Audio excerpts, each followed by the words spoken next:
I married my husband David 12 years ago. David and I first met completely by chance at a coffee shop. We struck up a conversation and I was immediately drawn to him. There was something about his charm, his easy smile, and the way he carried himself that caught my attention. He was cute, sure, but there was more to it, an underlying warmth that made me want to know him better. As we began to spend more time together, I found myself really enjoying his company. We went on several dates, maybe 5 or 6, and each time I felt like I was getting to know someone really special. But then, during one of our dates, David revealed something that he had kept hidden until then. He was a single father. I was completely taken aback. Up until that moment, there had been no indication, no clue that he had a child. I was confused and a bit taken aback. I wondered why he hadn't told me earlier, why he hadn't felt comfortable sharing such an important part of his life. He explained that he had been hesitant to bring it up because in the past, whenever he did, women would often walk out on him before giving him a chance. They couldn't handle the idea of dating a man with a child, and so he had started to keep that part of his life a secret, at least until he felt the time was right. I couldn't help but feel offended by this. To me, being a parent was nothing to be ashamed of, and hiding something so significant felt wrong. I told him how I felt, that he had no right to keep something so vital from me, and that it wasn't fair to either of us. I wanted to know who he really was, and that included knowing about his daughter. David apologized, and I could see that he genuinely regretted not telling me sooner. It was clear that this was something he had struggled with, and I appreciated his honesty at that moment. Eventually, he introduced me to his daughter, Carrie. Before meeting David, I had never dated a single father before, and to be honest, I didn't particularly like kids, so I was a bit nervous about meeting his daughter. It wasn't that I disliked children, but I had just never really connected with them or spent much time around them. But when I met Carrie, I was pleasantly surprised. There was a purity in her that was impossible to ignore, and as I got to know her, I found myself caring for her in a way I hadn't expected. Carrie's mother had left when she was quite young, and ever since, David had been raising her all on his own. It was clear to me from the beginning how much he loved her and how dedicated he was to being both a father and a mother to her. He had done everything he could to fill both roles, but I could also see that there was a part of Carrie that was missing something. A female figure in her life. Carrie was immediately intrigued by me. I could tell that she was curious, maybe even hopeful, about what role I might play in her life. Despite my initial nerves, Carrie was such a sweet, open-hearted child that it was hard not to be drawn in by her warmth and innocence. I was nervous, though. Forming a connection with Carrie felt like a big and more permanent step, and I didn't want to rush into anything, especially since my relationship with David was still relatively new. But David, sensing my hesitation, was incredibly understanding. He assured me that there was no pressure and that we could take things at our own pace. He wanted me to feel comfortable, and he also wanted to make sure that Carrie felt secure and happy. Fortunately, everything worked out better than I could have hoped. As our relationship continued, I began to see that I wasn't just dating David. I was becoming part of their family. The three of us just fit together in a way that felt natural and right. It all just happened organically. And we started spending more and more time together, and before I knew it, our one-on-one dates had transformed into family dates. The three of us would go out for dinner, visit parks, or just spend cozy evenings at home watching a movie. What surprised me most was that I didn't really miss the traditional couple time because I genuinely loved spending time with Carrie. She added something special to our relationship, and it just felt more fulfilling. A year after dating, David and I decided to take the next big step and move in together. We had already grown so close, and the idea of sharing a home felt right for us. I was very clear from the beginning about how I wanted to handle our finances. I would contribute my share of the rent and bills, while David would take care of his portion along with all Carrie's expenses. This arrangement felt fair and allowed us both to manage our responsibilities without adding any unnecessary pressure. Once we moved in together, we naturally fell into a routine that worked well for all of us. The house quickly began to feel like a home, with the three of us settling into our new roles. During this time, David's work sometimes required him to put in extra hours. Before I moved in, he would have to hire a babysitter for Carrie, which of course added to his expenses. But now that I was living with them, I was able to step in and take care of Carrie whenever David had to work late, which not only saved him money, but also allowed Carrie and me to spend even more time together. As time went on, things between David and me continued to go wonderfully. So when David proposed to me, I didn't hesitate for a second before saying yes. I knew in my heart that this was exactly where I was meant to be. I had found a family with David and Carrie, and I genuinely believed that we were building something that would last forever. Both of our families were overjoyed when David and I announced our engagement. However, David's mother, Sheila, reached out to me a few days before our wedding, asking to have a private conversation with me. I agreed, thinking it might be a bonding moment or perhaps some last-minute advice before I officially became part of their family. But the conversation didn't go quite as I expected. Sheila began by telling me how happy she was for David and Carrie, but then she explained that now that I was going to become a wife, it was important for me to understand my new role. According to her, a good wife should always put her husband's and her child's needs before her own. She emphasized that this was a key part of her culture and that it was essential for a successful marriage. I was taken aback by her words. While I respected her perspective and understood that different cultures have different views on marriage, I also felt strongly about the partnership David and I had built.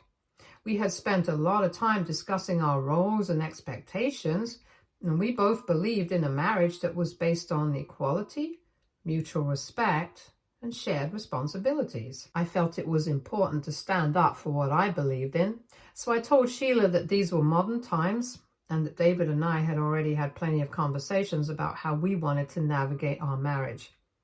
I assured her that she didn't have anything to worry about because we were on the same page. Unfortunately, my response didn't sit well with Sheila. She seemed to take offense at what I said and asked me not to talk back to her, since she was now going to become my mother-in-law. Sheila firmly told me that I should respect her wisdom and experience, insisting that she knew what was best for her son and her grandchild.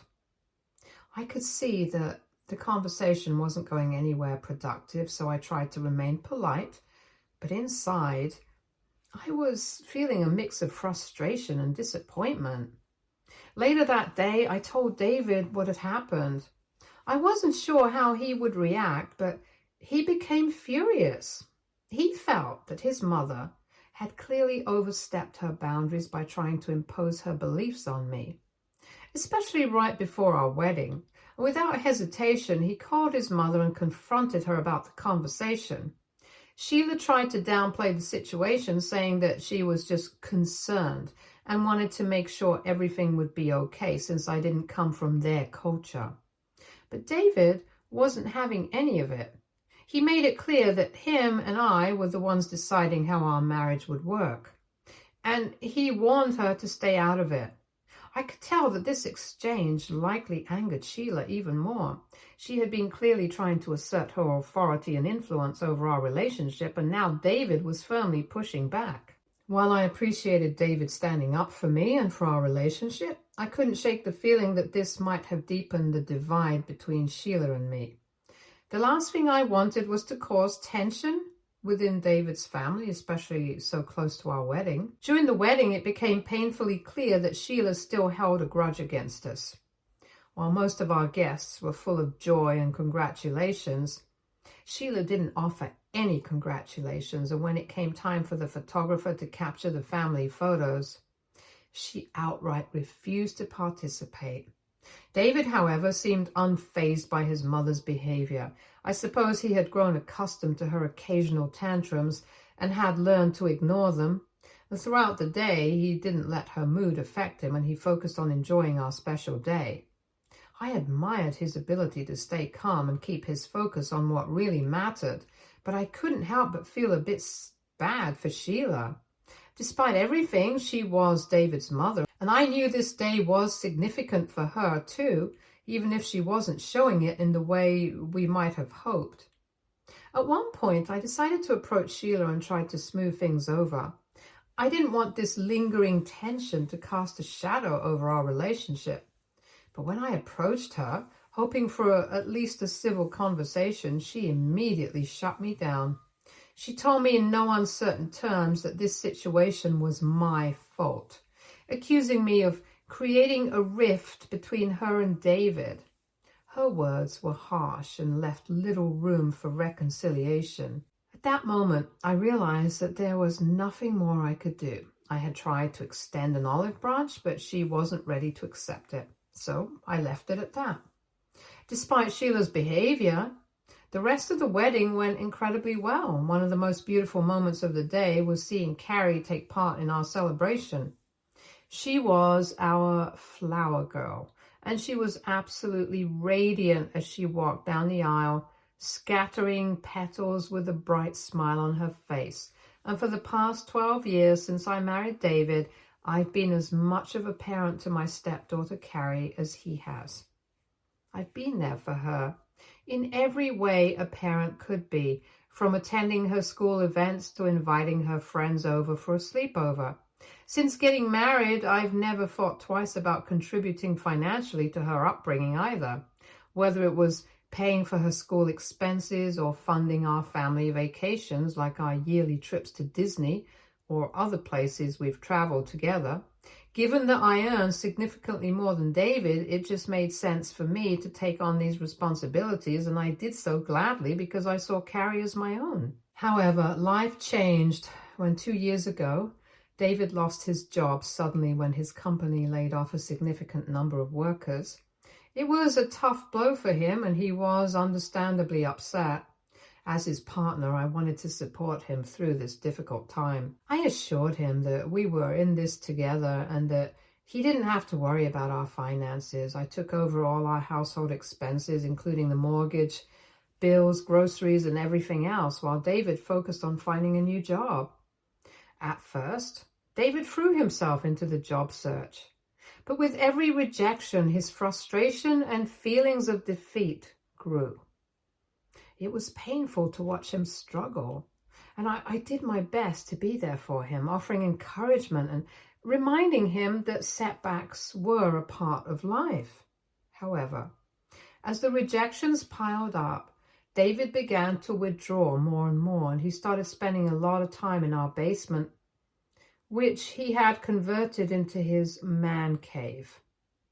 What initially seemed like a way for him to unwind and distract himself from the stress of job hunting soon turned into something more concerning.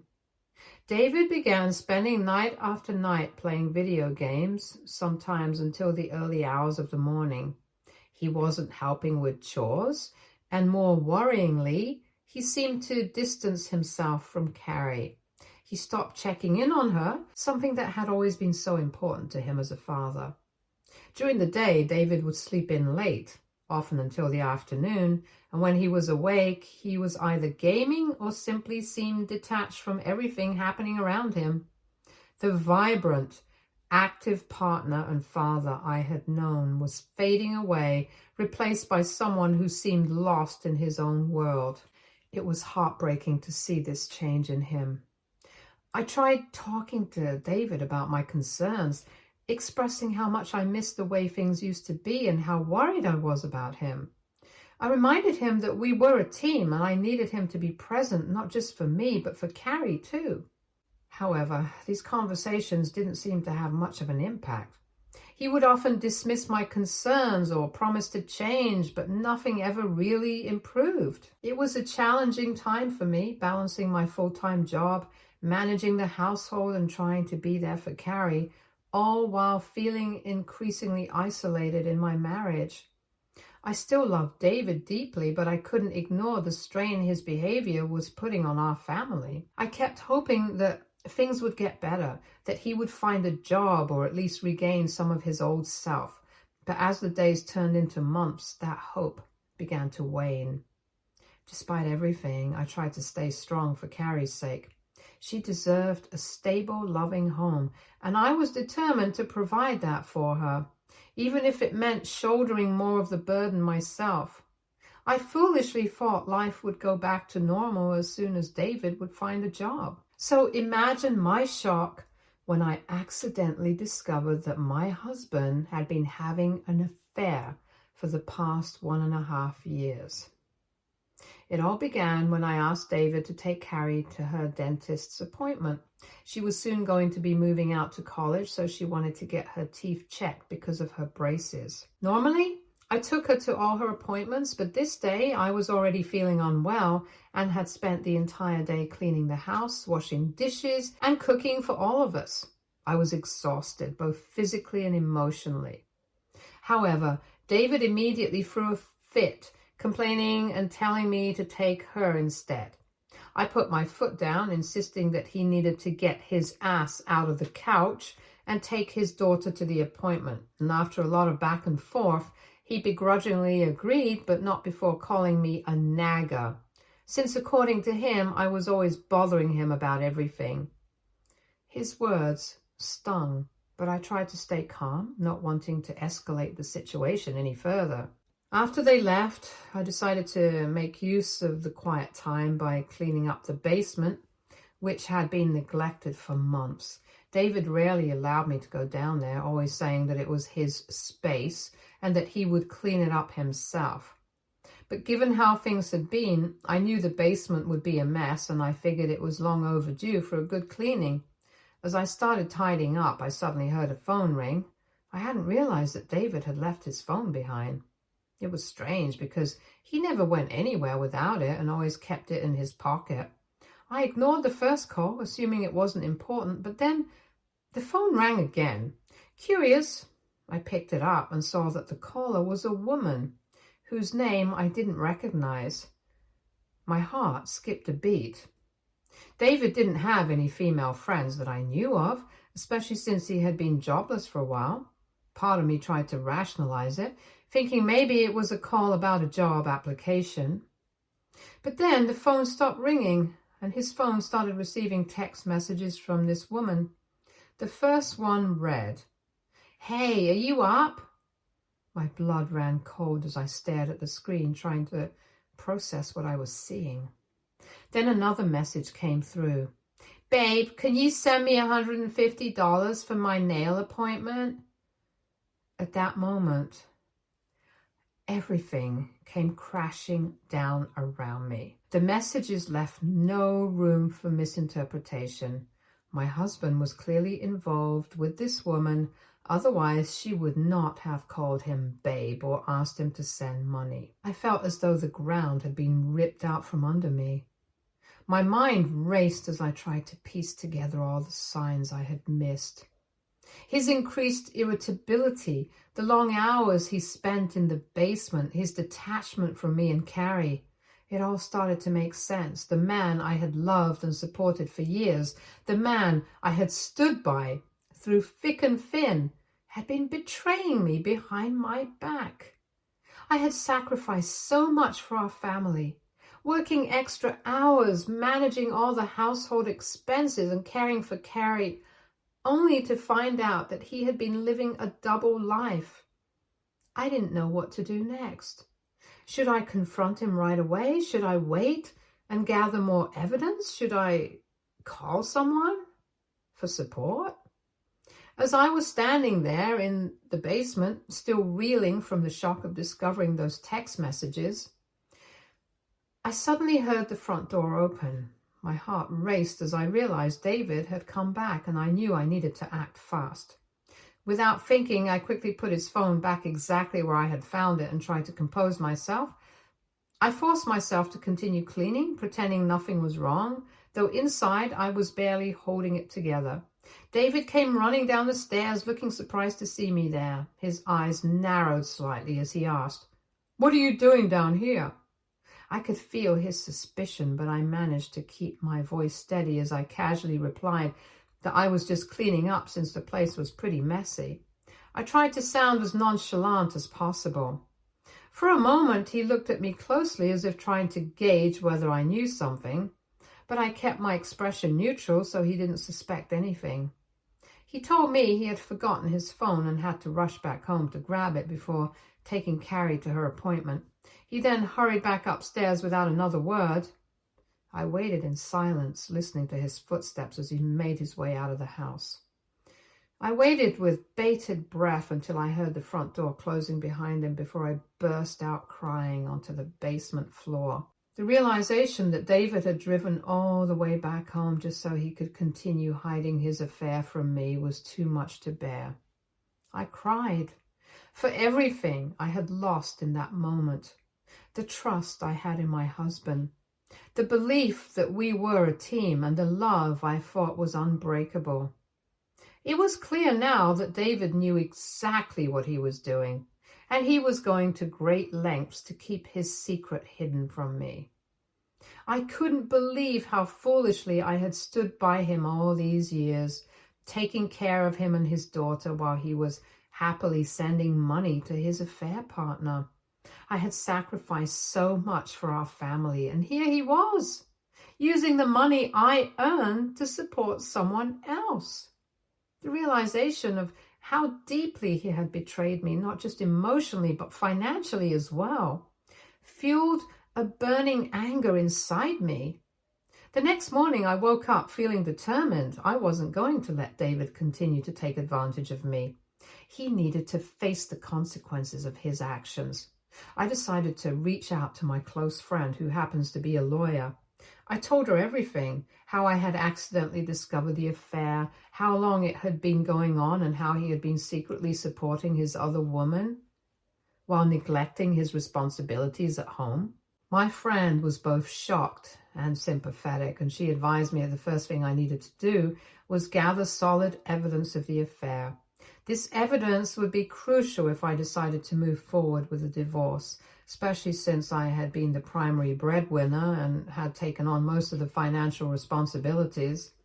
With this evidence, I could protect myself and ensure that David wouldn't get away with what he had done.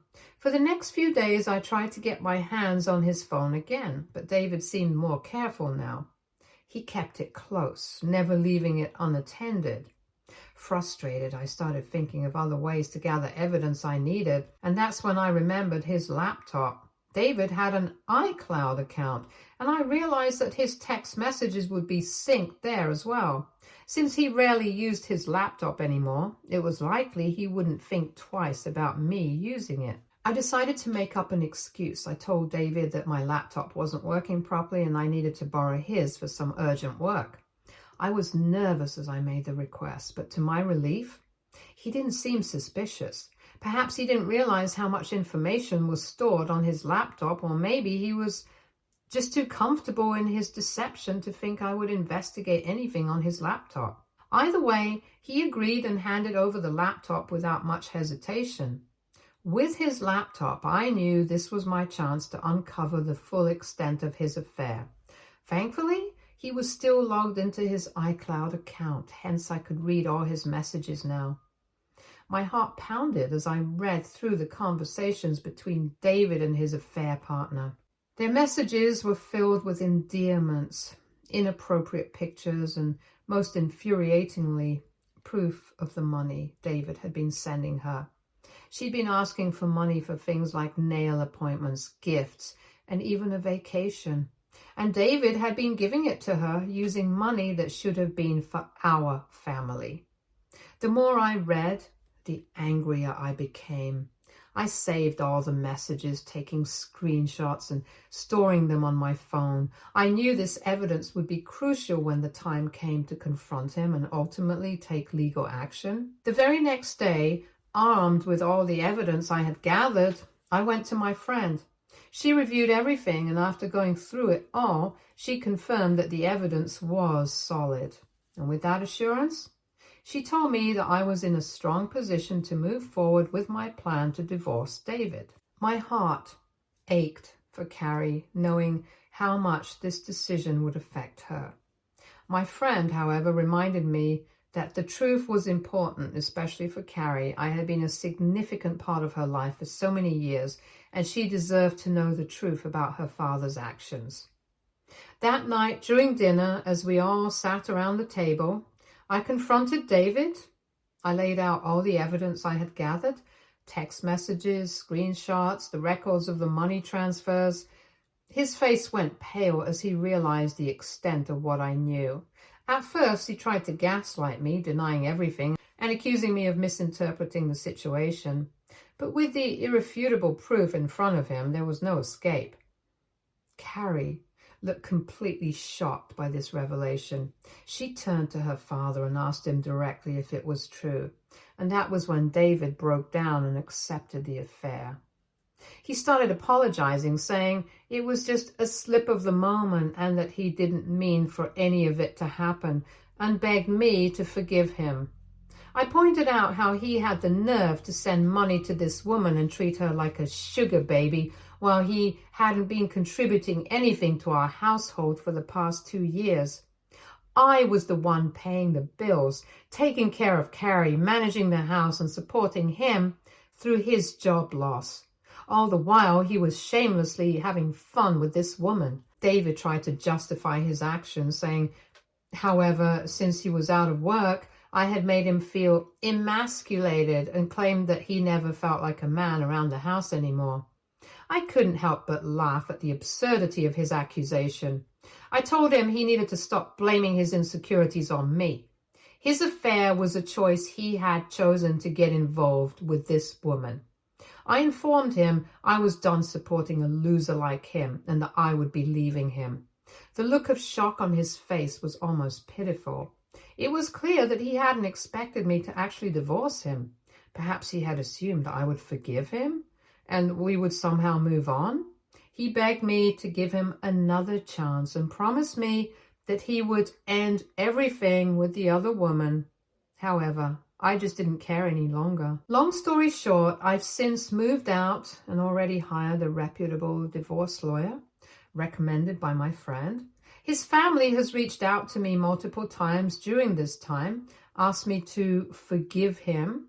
I have been indifferent to their pleas until recently, when I had a conversation with Carrie. I thought she was calling me because she missed me. However, she told me how disappointed she was in me for giving up on her and her dad so quickly. I was taken aback and told her that it was her dad who gave up on our marriage when he decided to cheat, and that I couldn't stay with him any longer.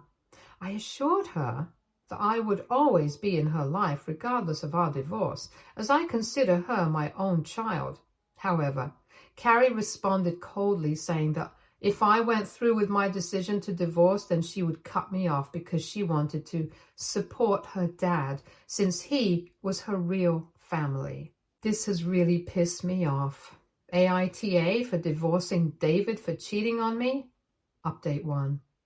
Hi everyone, thank you for all your responses. I want to clarify that I never expected Carrie to choose sides, and I assumed that since I had raised her for so long that she would want me to remain a part of her life even after the divorce. Clearly, I was mistaken. I've sacrificed enough for this family already. It's time for me to focus on myself now. I'm moving forward with the divorce proceedings as planned. Update 2. It's been a few weeks since I last updated. After Carrie made it clear that she would cut me off if I divorced her dad, I decided not to argue with her any further. I instructed my lawyer to inform David's lawyer that since I had already paid for the first semester of his daughter's college, he should consider it a final gift from me for being part of her life. But for the remaining semesters, he shouldn't expect any further financial support from me. I know very well that David would not be able to afford to pay for the expenses, so I'm hoping he helps out his daughter by applying for a loan as soon as possible. However, since then, both David and his mother, Sheila, have been sending me messages, calling me names, and accusing me of being selfish for cutting off Carrie's college expenses. They claim that this wasn't Carrie's fault, so I should not punish her by cutting off her college tuition, and argued that I should show some sympathy by continuing to pay for her education until she graduates. Sheila even went as far as to tell me how she always knew that I was never good enough for her son, since a good wife would have chosen to forgive instead of leaving her husband for such a silly mistake. She also claimed that this was the reason why I could never fully be a part of the family, as no other woman would have walked out of her marriage so quickly. As much as their messages infuriate me, I have chosen not to respond to them as advised by my lawyer. Update 3. It's been 8 months since I last updated. I wanted to let everyone know I finally finalized my divorce from David. Since we didn't have kids or shared property, the proceedings were relatively straightforward. David was ordered to pay me alimony due to his affair. I haven't spoken to Carrie in the past few months. While it saddens me to even think about her, I understand that she needs to support her dad right now. Stay tuned for more stories from our girl relationships.